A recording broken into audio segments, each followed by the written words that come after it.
بسم اللہ الرحمن الرحیم۔ شروع اللہ کے نام سے جو بڑا مہربان اور نہایت رحم کرنے والا ہے۔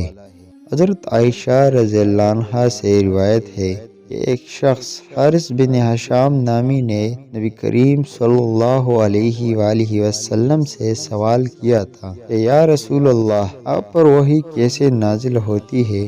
آپ صلی اللہ علیہ وآلہ وسلم نے فرمایا کہ وحی نازل ہوتے وقت کبھی مجھ کو گھنٹی کی سی آواز محسوس ہوتی ہے اور وحی کی یہ کیفیت مجھ پر بہت شاق گزرتی ہے۔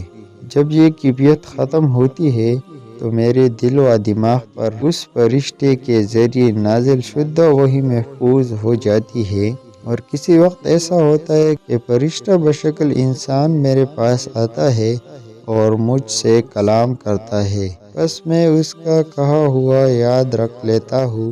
عائشہ رضی اللہ عنہا کا بیان ہے کہ میں نے سخت کڑاکے کی سردی میں نبی کریم صلی اللہ علیہ وآلہ وسلم کو دیکھا ہے کہ آپ صلی اللہ علیہ وآلہ وسلم پر وحی نازل ہوئی، اور جب اس کا سلسلہ موقوف ہوا تو آپ صلی اللہ علیہ وآلہ وسلم کی پیشانی پسینے سے شرابور تھی۔